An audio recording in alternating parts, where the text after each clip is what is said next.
Hello, and welcome to the Clear Voice, brought to you by Clear Career Professionals. I'm your host, James Groom. With me this week is Clear's president, Michael Bays. Welcome back to the show, Michael. Thanks for having me, James. It's always an honor to be able to join the program and be able to talk about all that's happening in Clear and all the good things that are going on in the world of municipal government. Yeah, that's exactly right. And today you wanted to talk a little bit about one of the services that we offer, and that's organizational reviews. It's one of those things that a lot of cities may be in need for and not even sure what they need, but that may be one of the products that they need to take a look at. So we're going to give them a little bit more information about that. Yeah, it's an exciting service that we're able to offer communities and something that we weren't necessarily planning on offering when we established the company, but through, meeting with folks and kind of seeing where they needed assistance and then having such a reservoir of amazing management and executive talent on our team, we felt like we could really offer this service and help elevate those communities and the services they provide to their communities. If you're looking at Texas Monthly this month, you might see that one of our vice presidents and one of our original founders, Kent Myers, he was mentioned in Texas Monthly as the city manager down in Starbase. And he has been instrumental in that project over the last 10 months, working with SpaceX and the creation of that. All of our team is just so honored to be a part of that project. Kent called me about being in Texas Monthly and it actually being about something good. And so we are excited to talk about Kent. But, when we're talking about these organizational assessments and reviews, that's just one member of our team that has, a PhD in succession planning and can really get in and look at the strategic positioning of the city and kind of talk about what are the long-term goals, the vision, and the priorities for the community, and how do you tie that into strategic planning. And you and I know we'll talk a lot more about that, but really trying to hone in on where is the city or the organization headed and how do they get there? Yeah, and that's always the most difficult thing, especially many cities in Texas are growing so quickly that what was working a year or two ago may not be working anymore just because, there's 1,000 more people or 5,000 more people. It's that growth has just changes everything so quickly. It's amazing to kind of see, especially, when we leave our Texas area and we are working in other communities throughout the country, everyone is experiencing different levels of whether that's economic development and or what are the community expectations that are placed upon them.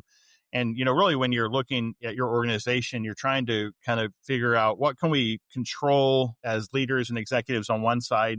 You might look at your policy and your processes and really start going, do we have the right policies in place? Do we have the right process in place? And I think the other thing that is often missed in our current world is, I'm very passionate about leadership. And I know there's a lot of leaders out there who are continually trying to grow their leadership skill sets.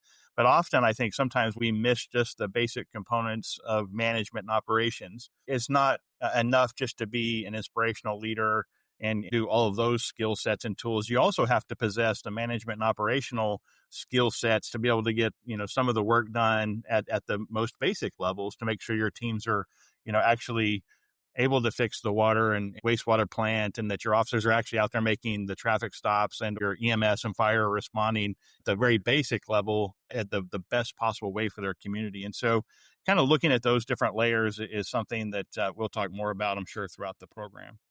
The services, are obviously what the cities are there for. So it's important to be able to get that basic level of service for sure. Before we dive into organizational reviews, did you want to make any announcements? Do you have any news from Clear? Yeah. Last time we were on, we had mentioned that there's big news coming. One thing that's been really amazing in being involved with Clear over the past few years is the team members that keep joining our group, from really amazing public safety administrators coming in to city managers. But this particular one, I'm sure everybody's going to know. And Brad Stafford has decided to join the Clear team. And, Brad carries such a long history in Texas municipal management, serving as past president of the Texas City Manager Association. But more importantly, Brad really relates to where we come from and our core values as a group, in the sense that we always want to give back and empower communities to do better. And whether that's through recruitment and or through any of our other services, could be org reviews or strategic planning or even comp plans. Having people on the team who have been in those positions and are well respected really will be able to help us elevate the communities that we work with. So we're extremely happy to announce that Brad's coming on. Hopefully we will be able to get him positioned where he can continue his service to communities. Well, I've never gotten the chance to meet Brad, but I've definitely heard his name throughout the years. So I'm excited that he's going to come help us out and provide his wealth of knowledge to us. Yeah, and the other thing that's kind of a more quiet addition I don't want to miss, James, is, we opened a branch office in Montana recently that we've had Mark Shrives on the program, and Mark's distinguished history in the military and FEMA, and also being a city manager himself. We're adding another individual, Brian Lockerbie, to the team up in Montana. And Brian has a long history in law enforcement, a very well-respected law enforcement officer up in Montana, and he had previously served as the administrator of the Criminal Investigations Division for the Montana Department of Justice. Being able to add, him on our team in that region, we'll be able to empower our recruitments up there, but also the organizational assessments in the sense of being able to have somebody come in with this enormous wealth of experience and respect and help kind of elevate, move the organizations forward. So I won't spoil the story, but he was on our call the other day, and it seems like in Montana, even the daily routine of city government in Montana can be way more exciting than most places that I know of. So I'm thinking we're going to get him on the podcast at some point in time, and he can tell us some of his stories from Montana and let us know what an adventure city government is up there. Yeah, absolutely. That's a really great thing. He'll love to come on and talk about his experiences with communities up there and just his long history of service. I love working in Montana. It's great to establish that Montana office and be able to work with so many communities up there. And really, we're not even just going to be working in Montana. I mean, that office is going to be providing service for Oregon and Washington and Idaho and California. And so it's kind of our Northwest position to be able to really manage what, similarly we were doing in Texas, whether it's on the recruitment side or on the consulting side, to really empower and move cities forward. Okay, when we get to the Hawaii office, let me know. I'll volunteer to go out there and spearhead that. There's exciting news coming down the pipe from Clear. Getting back into our topic today, I think before we get too deep into it, we kind of need to talk about some of the products that are similar, but they're not org reviews, and what is an org review versus like some of these other products. We offer comprehensive planning and strategic planning along with organizational reviews.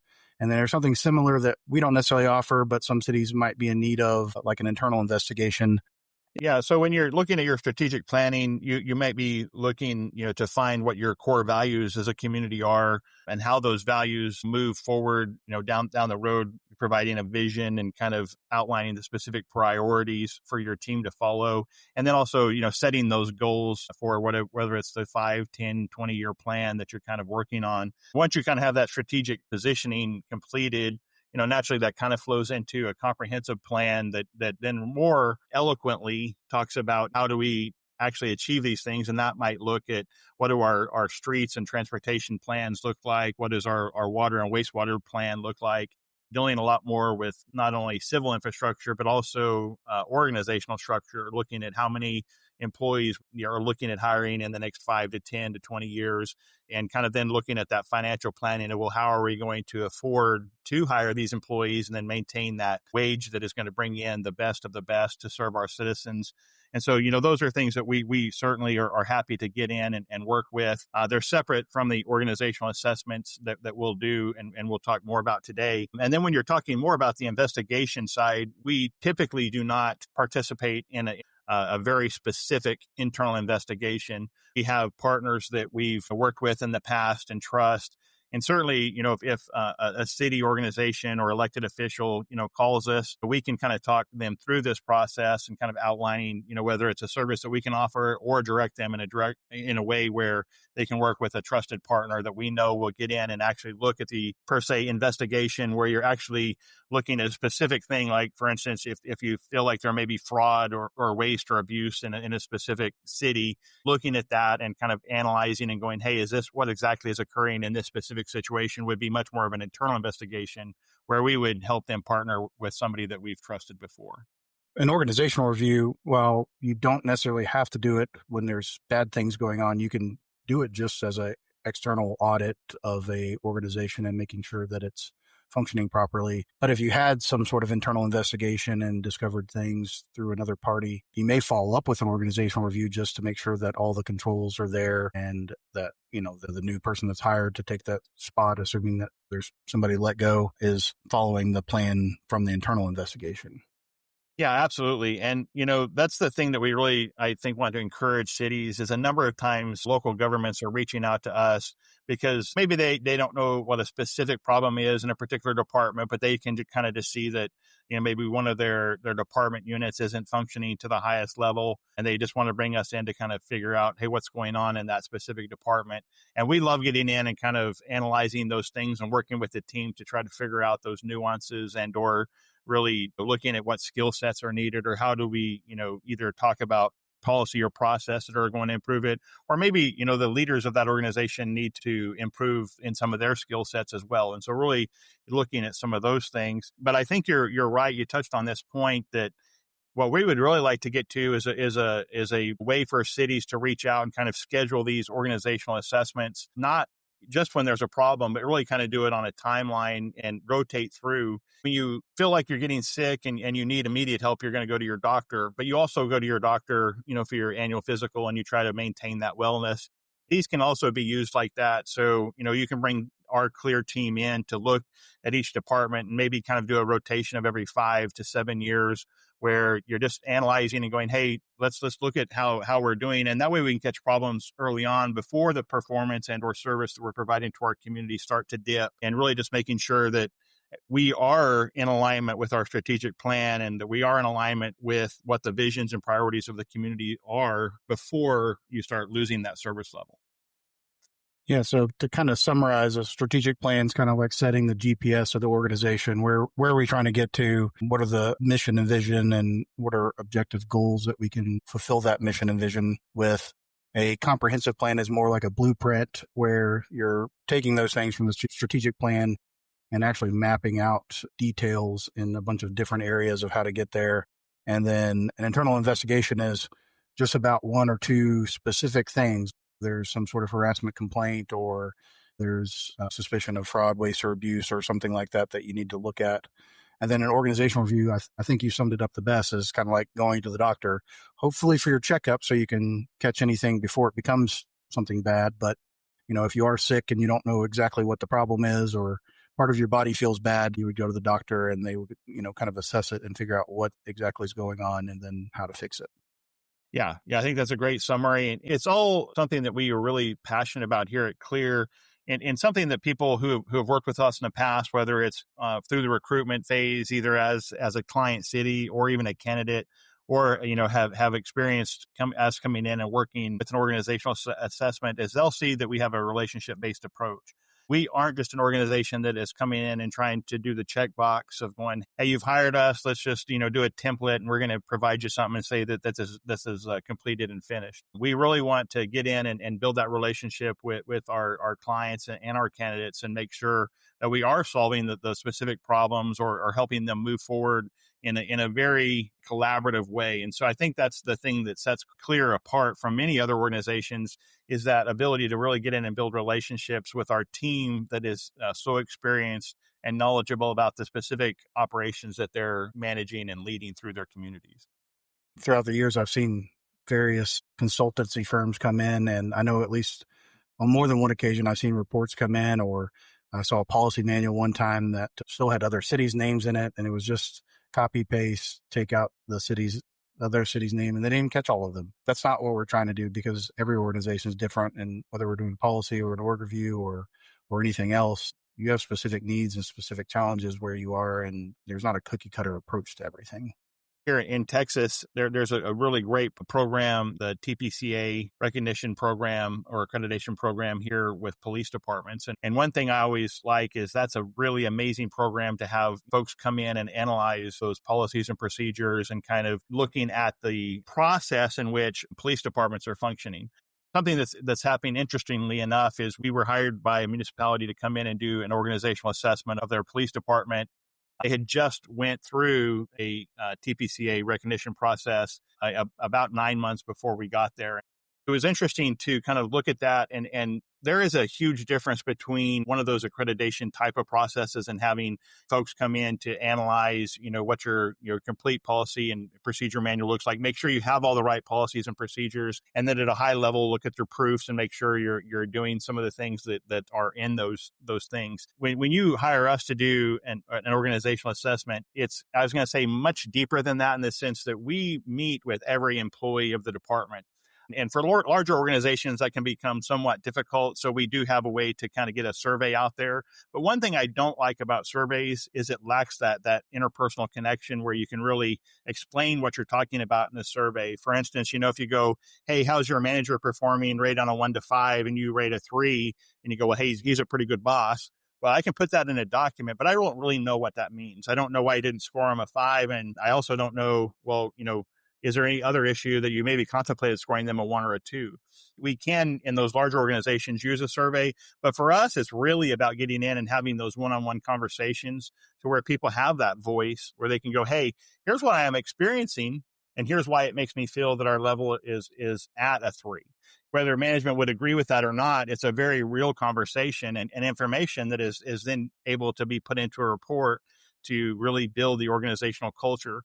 And James, I think that's one thing that you and I have seen over our time is, you can have the best strategic plan, and you can have an amazing vision. You can have all those priorities. You can even have the policies that say you have an open door. You can have all the check boxes, and your culture can still suck. And then you're like, we're doing all the right things. What's going on? And so really those conversations are a way to get in and go, hey, here's how you can elevate, or here's like maybe a problem you're not catching. You do have to check all the boxes for sure, but most of them you're going to have to go beyond that. You've got to have those policies in place, but you actually have to, follow them and hold people accountable to them. You have to have that open door, but it's not just the fact that your door's open. It's that people feel like it's useful to come in and utilize your open door. If they come in and you're, looking at your computer the whole time they're trying to talk to you about something, they're not going to come back next time. Yeah. Well, and I think the thing that we see in open doors a lot, James, is, after somebody comes in and have a conversation with you, you may be, very virtuous and actually take care of what they're talking about. But where a lot of things happen is you don't ever do a follow through and get back to them on that. And, as an employee, if it's not something, where you see or experience a change, there could have been a change made, or maybe there was a decision not to have any change made, but there's never been another subsequent conversation with you. And so you perceive it as your voice went nowhere. And that can be a very dangerous perception, because, that employee talks to another employee, and then what eventually it says is, well, that door exists, but it's useless. And that might even be the case. A leader might be sitting there and actually have done something, or at least had a conversation, and be able to explain to the employee why we're doing what we're doing, or why we are changing. And that follow through and that follow up with that employee is super important. And we miss that a lot of times as a leader. Yeah, I almost wonder what's worse, totally ignoring the person, or going through the steps to take care of what they're asking for and then failing to let them know what you did with their information, which is really the value is there. That's where you're going to get the morale plus. Yeah. I mean, recently we worked with an organization that they have a particular group set up to where employees can come in and ask questions of the administration. The intent of that committee is for the administration to be able to communicate things, and for those employees to feel involved and be in the know of what's happening in the organization, and then go back out and report that to their peers. And this particular organization, something that was happening was, if you asked a question that was unpopular with the administration, you got in trouble, and or even told, hey, don't ask questions.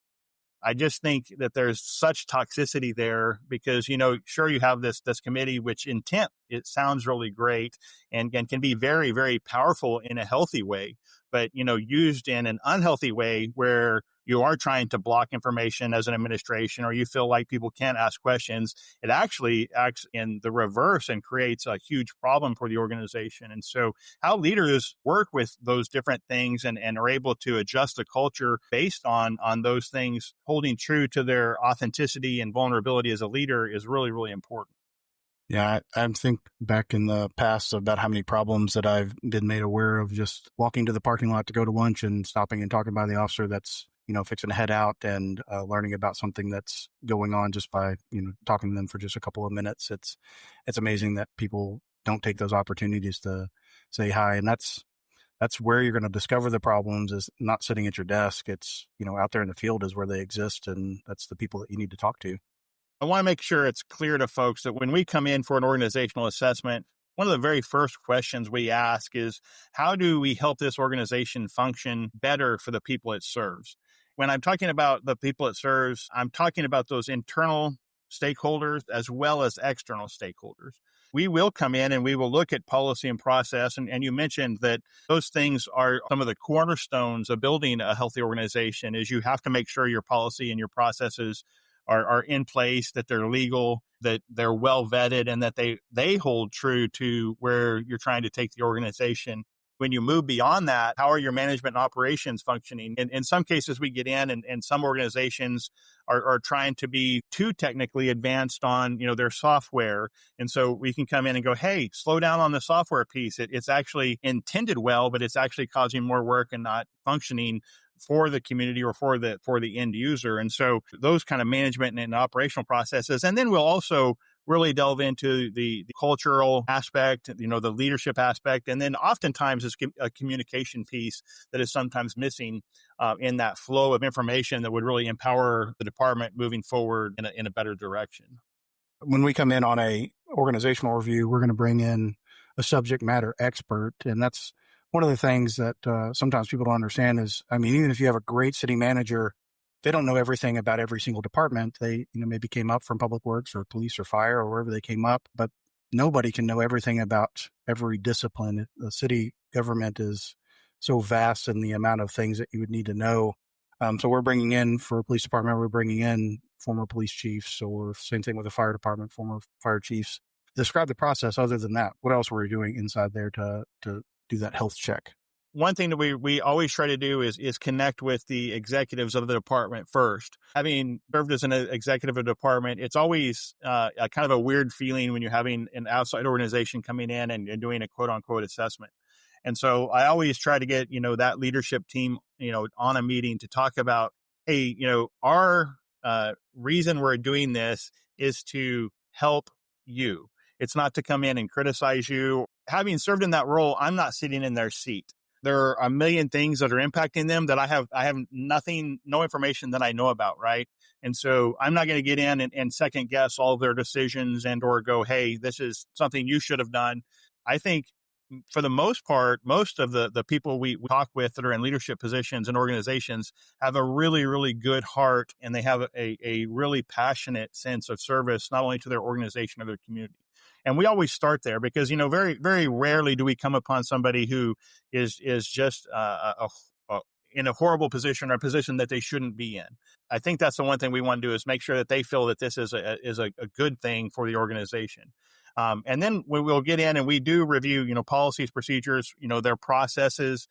We also look at their, for instance, if we were going to evaluate an electric utility per se, how are they interacting with their customers? How many calls per day are they having, come in from their customers? What's their response on fixing the problems? We do kind of look at strategically thinking, do they have a strategic plan in place? And what is that? Are they molding their operations and their visions and their priorities to align with that strategic plan?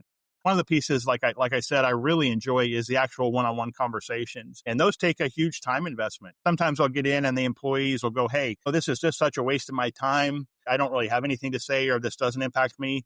And I always explain to them, it's the opportunity for a voice that matters. The last thing that I want to do is issue a report. An employee eventually, sits down and they're reading through this report and they go, man, none of this is true. This isn't what is happening here.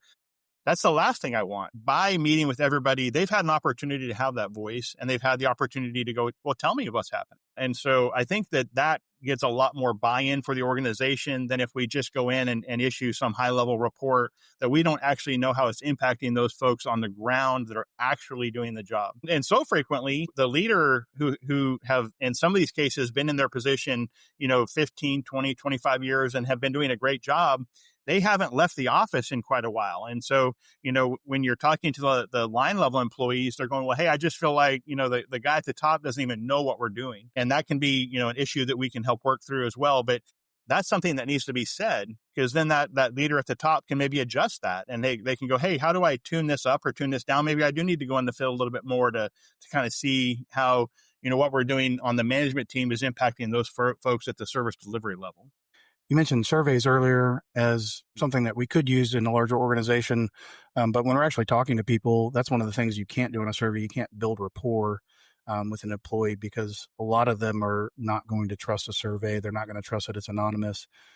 Being actually able to talk to a human being and be assured that, yes, we do these all the time. This is the process. And, we really are here to gather information. Now you can actually build that trust with that employee in that meeting and get more information than you ever could from a survey. I think that is the thing that is really, really important, is having that interpersonal connection with the folks that you're talking with. And the other thing that we want to make sure that we tell people is our organizational assessments aren't a cookie cutter approach. What we'll do is we'll sit down and meet with, in a lot of cases, the city manager and or mayor or council, and really talk about, hey, what do you want to achieve with this organizational assessment? Are you feeling any pain points that we need to really, really look into and kind of figure out what may be causing some of these things? Or is this just a checkup? So really kind of looking at that. And then we build the process and kind of our approach based on what exactly is the outcome that the manager and or council wants us to achieve here. And by that, we can kind of make the process flow in line with that. For instance, if, it is just, hey, we just really need to look at our policies and our processes, everything else is going fine, then we'll build a lot more heavily into those things and those analysis of the policy and process. But if it comes to us and go, hey, we think our policy and process is really, really good, but, there's some reason we're missing the mark on our service delivery, then we'll kind of shift the process for that. So I think that's the other cool thing is we aren't just coming in with, hey, this is what we have, take it or leave it. We really want to be impactful. And that's the thing about Clear, is all of us have a heart of service. At the end of the day, for us, it's not about checking off a box and getting a new client or making money on what we're doing. For us, it's about having an impact on communities. And that's what we love having. That's the important part, is providing some sort of actionable report where they can make those improvements, like a roadmap, because at the end of the day, no matter which industry, which discipline our employees came from, we are all very passionate about government in general and definitely our own discipline. And we don't want to see these things that could be improved just sitting there. And, we actually want to find where those pain points are and how can organizations improve them. Yeah, and it's very real for those organizations, James. We don't specifically talk about all the places that we've done org reviews just because it's not something that some of those organizations always want in the public, but sometimes they do make public. And in one particular case, we worked with a smaller community outside of the city of San Antonio. And when we did that org review, we found some things that were going on within the specific department that, in our opinion, were egregious and really needed to be addressed right away. And in that particular case, there was a real failure of leadership. And so being able to work with the city administrator and the mayor and council, providing them information about why it was so critical to make changes in that department and move in a whole other direction, was something that was hard, because change is difficult for communities, but something we felt like we could really help them understand and then hopefully navigate to a higher level. And that community has been able to do that. But in this particular case, it made the news media and it was out. And I think our entire report was shared on the local news. That's something that we know can happen, but certainly isn't where we're headed at the very beginning of these. But what was very interesting about that is we started getting calls from hundreds of citizens throughout the country talking about, hey, please come do an org review for our organization here, or please come do an org review for this. And it wasn't just, police or fire. It was anywhere where the citizens were feeling like the cities and or local governments were missing the mark on the service that they were receiving. What we always tell those folks is talk with your city manager, talk with your city council member or your mayor, let them know that there are these services out here, and whether you use us or you use another company, utilize professionals in the field to help elevate what your actual citizens are feeling and experiencing in their lives to really improve that quality of life in your community. It isn't just an organization that we're impacting real people. And when you can be on the phone with somebody and they're crying and they say, hey, I've read your report and I just wish our city would do something like this, there's a very personal thing that happens. And we care about people, and you're serving in government because that's what happens to you is you want to, serve and be impactful to, even if it's just one person. But in this case, you can, be helpful and really improve the quality of life for your entire community. And that's where the real benefit of doing this is, and for us being involved in the process. It's crazy how some of these changes can really impact the regular people that live in town. Work for a department now that a few years ago had that significant change and leadership was turned over and they had a lot of problems. And the first year that I went to the night out event that we put on, and that had never been done, I remember a lifelong resident coming up to a group of us and like literally crying and thanking us because nobody had ever done that. It really was a simple event. I mean, it's just going out and meeting people and talking to them, and that impact. I mean, that stayed with me, for the last 10 years or so. It's those simple things that can make all the difference in the world to the citizens. Yeah. Yeah, and I think that's a really important part that we really want to have everyone understand, and it's something that's really exemplified throughout our entire company. I know we're not talking about our recruitments, but when you're a candidate with us, we call you every single week, making sure that you're updated about the process. We value you, and I think I've talked about this before, but I think every human has an innate kind of sense to know and be known, right? And so if you can just make that extra phone call, if you can just make that extra point of contact where you're letting somebody know that they are important, that you see them and you recognize them, it can make all the difference in their life. And you're right, whether it's an employee or a citizen, when you have that kind of impact on someone, it carries energy forward that can be very helpful in establishing a quality of life or a community that everybody wants to be a part of. When we're doing organizational reviews, not all of them result in a report that says it's a dysfunctional organization. Most of them, are not. No matter how good the organization is, they all have room for improvement. Do you see common items that in org reviews that pop up all the time as far as what these organizations could be doing better? Yeah, I do. And I want to touch on one point you made. Yeah, I mean, for one community, they had us do an org review, but they also wanted us to analyze their municipal utility contracts, for those communities outside of their city that they were providing services to. And so, we tied that into the org review and kind of analyzed how they were charging municipal utility districts, and are they, maximizing their ability to receive funding there in order to provide the highest quality of service for those districts.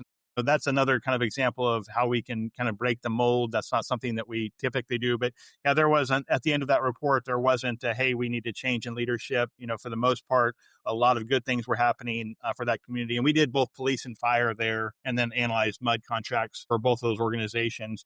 So that's impactful. But really, when you look at it, I think communication is something that probably has its veins running through every assessment that we do. Far too frequently, we've become accustomed to technology in our world where we can communicate through text or email or, some of these other electronic means. And we have become addicted to those things as leaders and supervisors. And in some cases, we have very limited or little interaction with our employees. And that is felt so personally by those folks within those organizations. And that might even be your, like, say, for instance, your public works department. How do they communicate with city administration? That doesn't even necessarily have to be just only within public works. But, how do you communicate with your city manager if you're a public works director? Do you have that one-on-one meeting where you can really go, hey, here's the things that I need, and here's where I'm really experiencing, the toughest time on delivering the highest level of service for our citizens.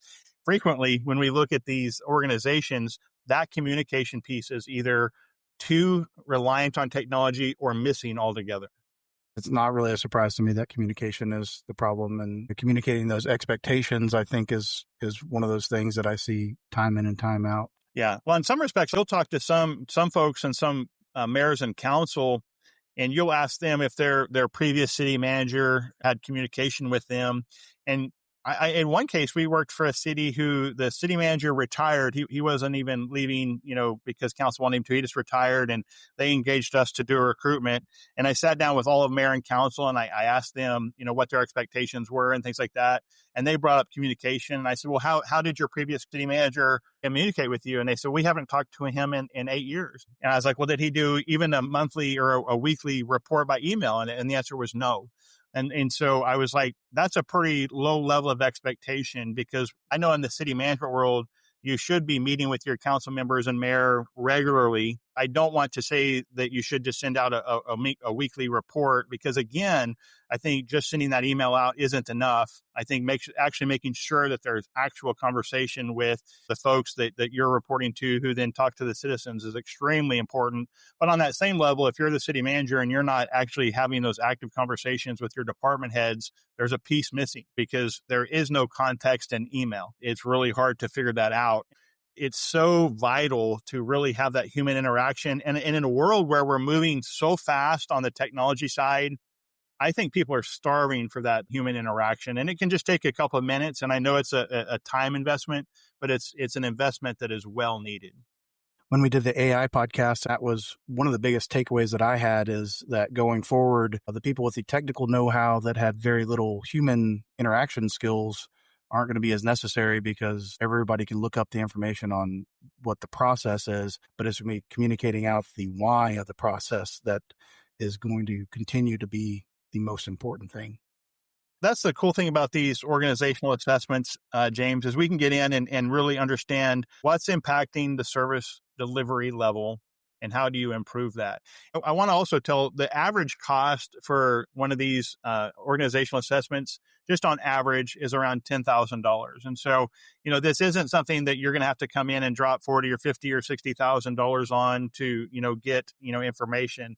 One reason we keep our prices so low, not only in organizational assessments, but in our recruitments, is, as I've said, most of us have had long service in government, and money is not our only priority. Impact is our top priority. And I think we can get in and work with the community and try to work within their budget to be able to analyze, hey, how can we elevate your city or your organization and take you to the next level? I haven't seen a consultant come in with a $10,000 price tag for anything, so that's pretty impressive. Absolutely. Well, and I think that's the thing, is often the cities that need our services the most aren't in a position where they're sitting with a lot of capital reserve. They're often really trying to pinch each penny to make sure that they're having best service delivery level for their citizens. And so we understand that you may really need one of these things, but you just don't have the $20 or $30 or $40,000 to drop on it.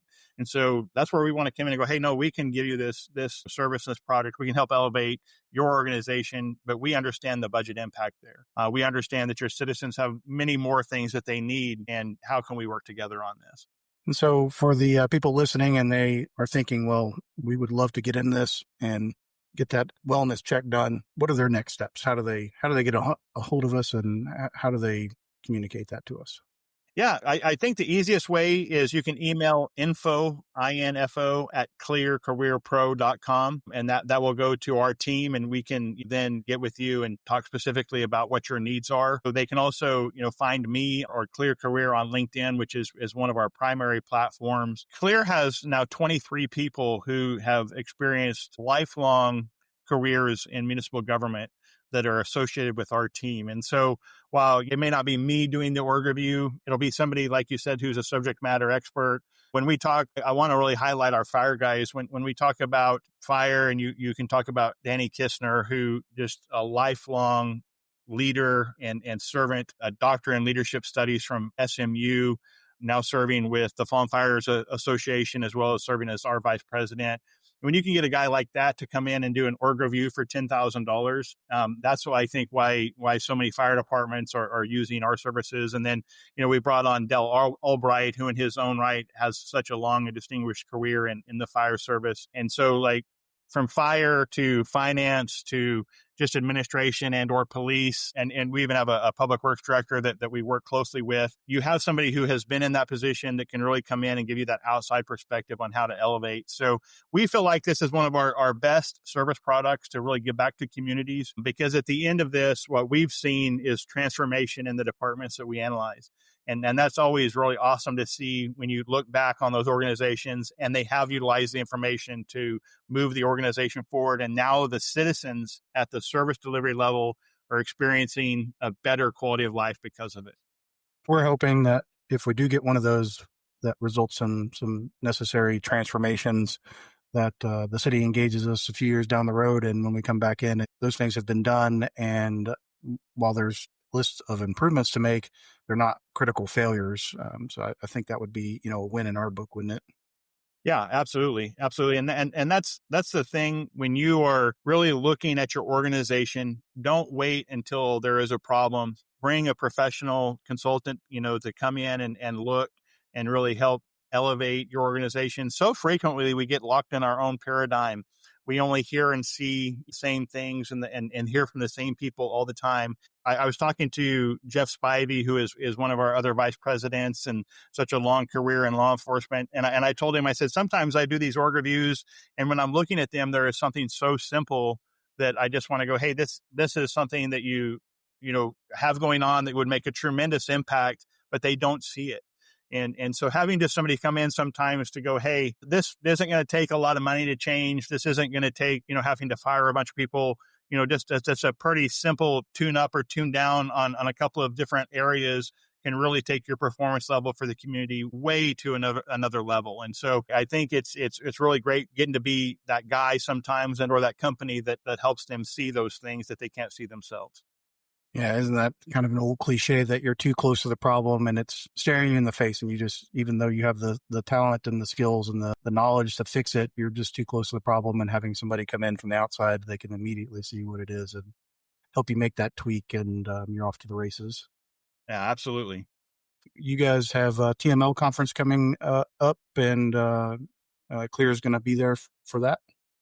Yeah, we have two major conferences coming up. We will be ICMA, where we have a booth, and you'll be able to talk with myself, and the very famous Kent Myers will be there representing with us, along with Mark Shrives from our Montana office, and also Jeff Spivey from our Southeast region down there.